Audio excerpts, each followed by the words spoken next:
morning, everyone, and welcome to our yet another edition of the Hindu Made Easy. Today, Monday, on August 21st, the front page news is mainly one regarding the cookie body to reimpose blockade on key highway. This is Dimapur Imphal NH2. They have decided, Committee on Tribal Unity Kotu have decided to impose the block from Monday this morning, saying that their demands are not being met and essential supplies, medicines are being stopped from reaching the hills of Manipur by Meitei people. The administration has taken stern measures to provide the essential things to the far-flung areas. It has been observed that Meitei people have also stopped Assam Rifles from taking the medicines, essential medicines to the hill areas, whereby they had to use choppers to make that possible. So they have Cookie Joe committee has decided that Home Minister Mr. Amit Shah, what he has spoken in the parliament, he should take back regarding that Cookie Joe coming from Myanmar are creating this whole mayhem in Manipur. Another news is that regarding pulses, prices may spiral as a deficient rain. Marshall says that pulses may go up, prices of pulses may go up because of deficiency in monsoonal rainfall that is there. One important news that we will be observing for days to come, that is this is Chandrayaan 3 on glide path to moon. You know that lander module had separated from propulsion module, and now the lander module has reached in the lunar orbit. It's a deboosting maneuver by ISRO has been done. The second and final deboosting, that is slowing down of the lander.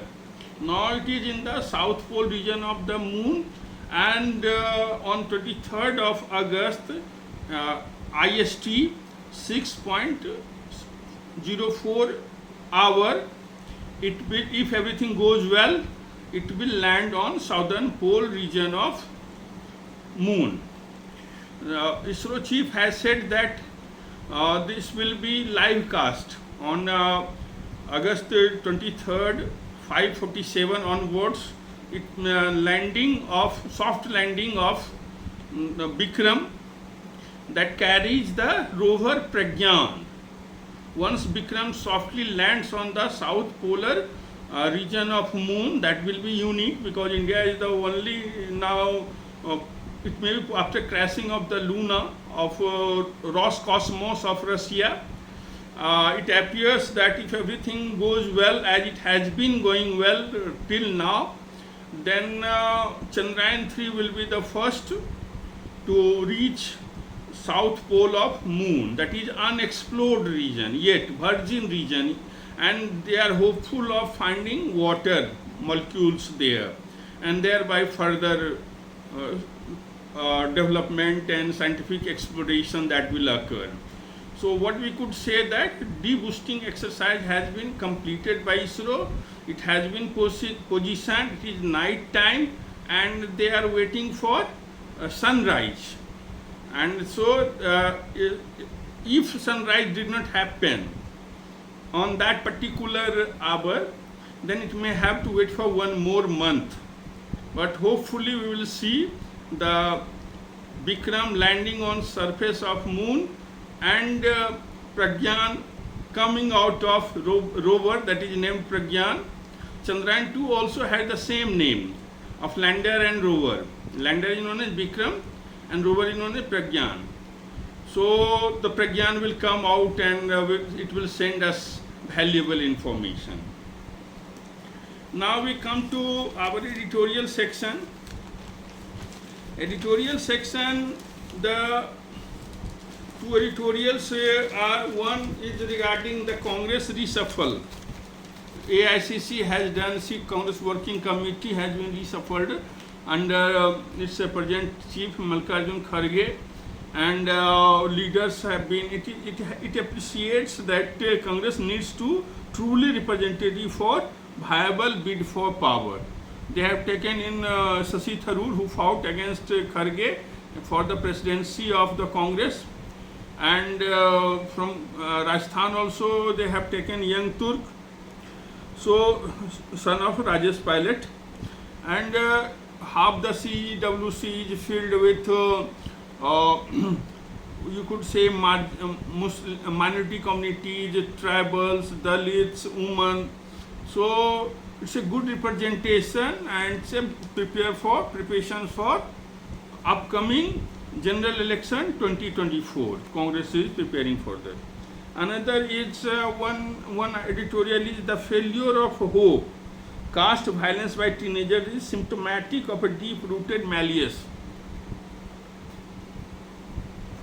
If you have seen a movie by Marvi Selvaraj recently, it was in news, Mammanan, where it was Fahad Fasil and Stalin's son, Dan Indhamaran, not Dan, he was there, and it's very much appreciated. It's basically about the intermediate dominant castes violence on Dalit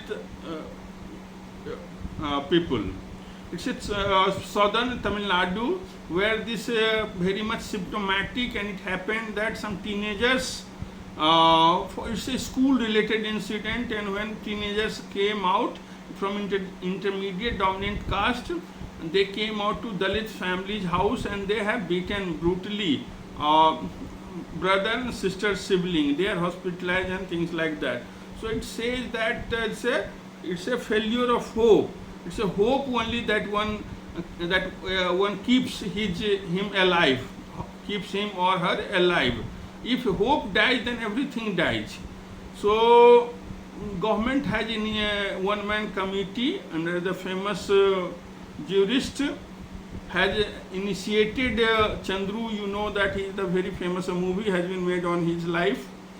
So his measures have been sought to how to handle this one and how to avoid, because it's a very much historical, and the editorial says that a vision of Periyar for the equality and respect and dignity for all, in a true sense it has not reached these areas, and that's why this violence prevalent in such a manner. Then we have the major editorial is one written by Shri Ram Panchu, that is along with Aprameya Manthena and Vikas Muralidharan. This is the article that is titled Criminal Law Bills Renaming is Needless Meddling. Criminal Law Bills Renaming is Needless Meddling. This article is not about what does it contain. Means the three new bills, criminal law bills, you know it, that Indian Penal Code, CRPC, Indian Evidence Act, they have been overhauled, and it has been sent to the standing committee of, it was introduced in the recently in Lok Sabha and Parliament, and it has been sent to a standing committee of the Home Ministry for further recalibration. This article talks about not the content of what does it say and things like that. It talks about renaming itself, that it says that it's a needless meddling, because say that half of the population south of the Vindhyas, people are having this issue of even pronouncing Bharatiya Nyaya Sanhita, Bharatiya Nagrik Suraksha Sanhita, and Bharatiya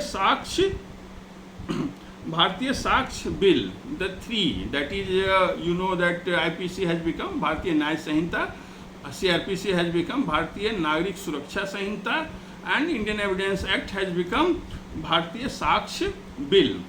Now the writer says that this naming is not good, it's in a bad taste. It's a majoritarian agenda.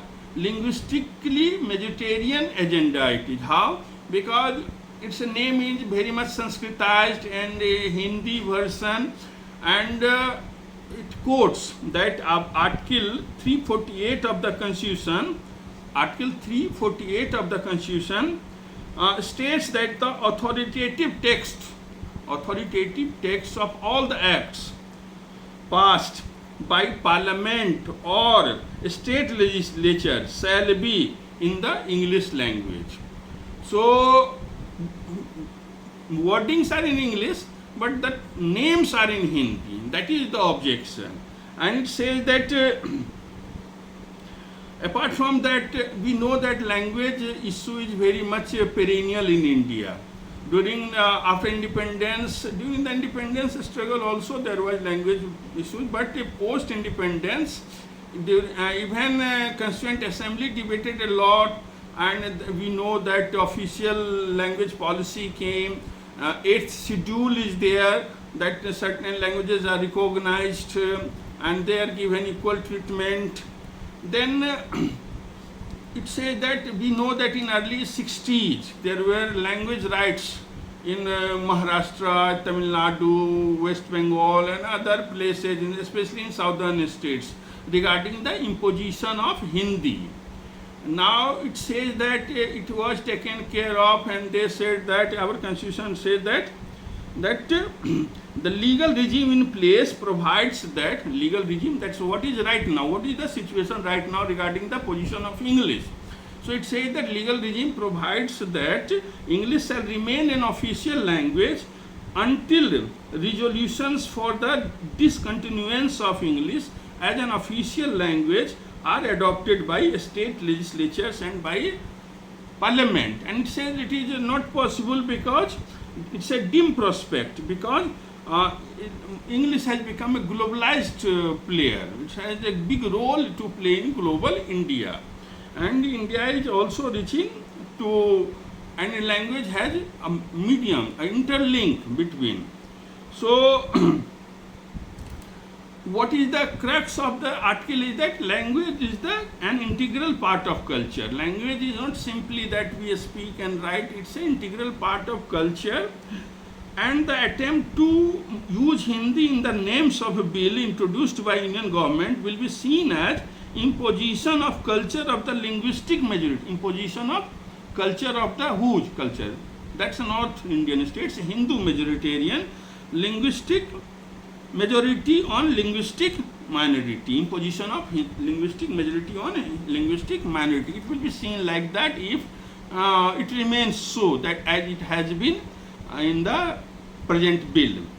Now it says that earlier version of new education policy also tried to have a Hindi imposition in all over. When it was resisted, then again changes were made.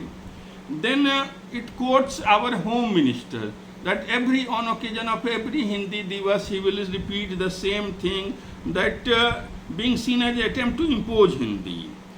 The Union Home Minister has made several statements linking the language of Hindi to nationhood and idea of India. So it's a Hindi, that is nationhood, Bharat Mata, nationhood, idea of India. Hindi is directly associated to this aspect. And it quotes that in 2019 he said that only Hindi can work to unite the country. So the perception is there is an attempt to privilege. There is an attempt to privilege here means foreground. Okay, India's most spoken regional language over other regional languages, and to place it above the other languages to essential to a person's identity as an Indian. You know that we don't have a national language, because we language even CBSE and others, they have 3 language formula, and India having such a rich diversity of language that it's quite impossible to saying that Hindi is spoken in such a vast area, virtually all of North India. So it will be an idea of India synonymous with all of India. It's not like that, because we know that southern Dravidian languages like Tamil, Malayalam, Telugu, Kannada, they are also, especially Tamil. Tamil is a classical language. It's very old, and they have history of Sangam literature, and all sort of great works are being written. So naturally, Hindi is nowhere near in terms of historicity of the language to Tamil. So there is a resistance for that. It has given examples that national PSUs like railways and bankings have often issued that only one language forms, and all that also creates problem.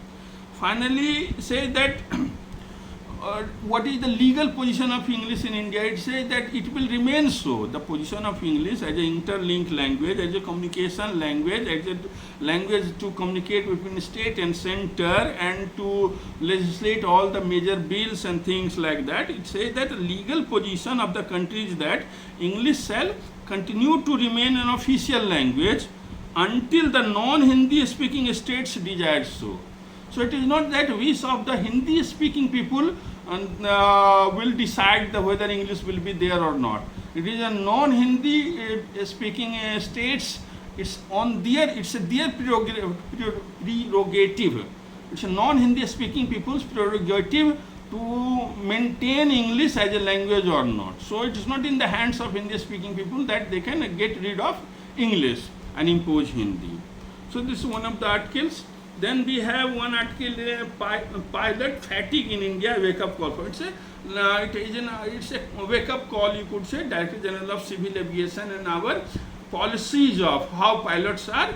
Often it has accidents, cases are being cited that we don't have a policy, proper policy to give rest and things like it. Has cited that in Western countries they give 2-day work leave week, 2 days in a week, 2 days leave is given, but here in India it's only 1 day leave. Often it happens that they are out for such a long hours and things like that. So it says that a time is there to look into deeply and see that it's a human error that leads to catastrophe. And for that we need to go for crew members, especially pilots, their working hours. And earlier it was that even whether you are Boeing or other plane also, now it says that no, only one type of plane you can fly. And now thing is that this rostering process, how much rest they have been given, or some instances have happened that cases of heart attack and things like that of the pilot, co-pilot has landed safely the plane. So this is basically human aspect, pilot fatigue, that we need to reconsider. It's a Director General of Civil Aviation need to reconsider, and even airlines should give weightage to. On their own they should take care of. But such a shortage of, and so much expansion of airlines is there, and shortage of pilots are there, that they are overworked, and it is always a very risky phenomena that it may lead to crashing of the plane. Then we have one article like I would like you to read, of course, anything related with artificial intelligence. Now it says that the title is Crafting Safe Generative AI System. Crafting Safe Generative AI System. You know that AI, artificial intelligence, chatbot, ChatGPT, very much everybody knows ChatGPT. Now it says that what is ChatGPT? ChatGPT, large language model AI bot. Okay, so it's a ChatGPT is a large language model AI bot. Now it says that we need to have some system to regulate that one, because lots of cases of deep fakes are observed. Recently Turkey had election and there was lots of usage of deep fake accounts and all, because a person can impersonate, he can create such an identity in a virtual world through the help of AI that a common person cannot differentiate whether it's a genuine or it's a fake. So it says that there should be mechanism, and it's to identify, to self-check And India's Aadhaar system, that a biometric identity that every individual that cannot be duplicated, is a good exercise that India is quite ahead of. European Union is now imbibing this one. It will take virtually a decade for them to have this unique identity things like so. So it's identity assurance is something that is very much wanted. It says that regulation is necessary for what? Identity assurance framework. That a person who is interacting with the bot or with the information that he is taking is foolproof, safe, and it cannot be used for harmful purpose. It has given an example of Jugalbandi chatbot in rural India powered by ChatGPT. What does it do? It has a unique capacity that you ask anything in local language, it will find out the information in English and from the English sources, and again it will translate into the local language for the consumer. So it's a good initiative. Like that, IIT Madras has also a center assisted by Nandan Nilekani that is coming on translation with the help of large language models. So precaution or care that is needed is that identity assurance framework should be in place so that we can save ourselves from deepfake content that is very much dangerous for the long term. Now we'll come to our text and context section. Text and context section, one major article that we need to discuss in little bit detail is the Kacha Tibu controversy. The Kacha Tibu controversy. Okay, what is it? You know that Kacha Tibu is an islet just off the coast of Rameswaram in India, between India and Sri Lanka. You could say Park Street. In 1974, Indira Gandhi and Bandar Naike had an agreement, Sri Lankan president, and Indira Gandhi had an agreement wherein it was exceeded by India that Kacha Tibu belongs to Sri Lanka. Now, thing is that that time also there was very much in 74 when this was done. That time also in parties like Dravid Munnetra Kargam, All India Dravid Munnetra Kargam, Swatantra Party, Jan Sangh and others, virtually all the opposition parties had walked out of this one, saying that it's not a right measure. Now, what is the historical context of Kacha Tibu is then, what is the contentious or what is the problem with the Kacha Tibu is that it's an islet that is being used, it's a barren island. Nobody lives there, but it is a sort of hot spot for fishing. And traditionally, Indian ship fishing communities have used this island for deep fishing. Now, with the Kacha Tibu going to Sri Lanka in 74, for some time it continued that they were allowed to do the fishing, Indian fisher communities. Tamil Nadu, especially Tamil Nadu fishermen were allowed to do the fishing. But in 76, supplementary legislations came and it was debarred. And now the situation is that Sri Lanka's instance is that this island was under Portuguese, when Portuguese had control over the Sri Lanka for such a long time, it was under their jurisdiction. This Kacha Tibu was under Portuguese jurisdiction. Whereas Indian contention is that, Tamil Nadu people's contention is that, irrespective of party line, that it was under the Jamindari system or Jamina of Ramnathpuram's Raja. And he had this one. So this sort of debate also occurred. But since it has gone to Sri Lanka and now fishing is banned, so if they illegally enter that area, if Indian fishermen, Tamil Nadu fishermen enter illegally that area for fishing, they are being arrested.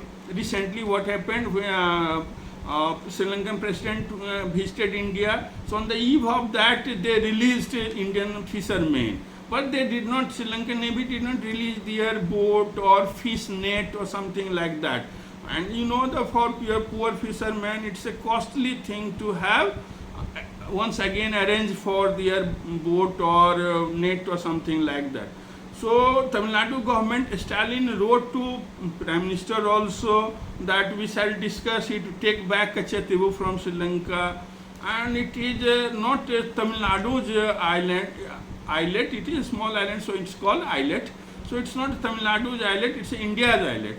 It's an Indian piece of land, and it has to be taken because it's a creating problem. Now the Tamils in the northern Sri Lankan Jaffna Peninsula, Tamils fishermen have issues that if it goes to India, we will have problem because Indian fishermen use deep fishing trawlers and it creates problem for them. So it's a very contentious issue, and in Tamil Nadu it's wholly in favor of that Kachativu should be taken back, and it has historical grounds. But as you know that through parliamentary deeds it has been given to Sri Lanka, and it is an issue that that will be there for some time to come. Then there is one article, a small article, it's a highly technical article. What is RBI's new pilot for frictionless credits banking systems smoothness? Then we have one article regarding how AI, artificial intelligence, used to increase the frequency of acoustic side channel attacks. It's acoustic side channel attacks is something like that when you type keywords and something like that, it generates some rhythm, and that is being captured to attack the system. So you will read this one. It has been for years, and now measures are being taken to avoid that one. Then we have one news is that move to appoint new Chief Justice for Manipur High Court suffers delay. Supreme Court Collegium has named Delhi High Court Judge Mr. Justice Siddharth Mirdul as the Chief Justice of Manipur High Court, but Government of India has yet not issued the promulgation, and it is being processed. It has taken time. So that's the main regions, main news items. Another in world news item is that Luna 25, Russia's first lunar mission in 47 years, crashes into the moon. Russia had sent Luna 25, and unfortunately due to maneuvering error, it crashed into polar region of moon's polar region. So that's all for today. Main important news. We will meet again tomorrow. Thank you very much.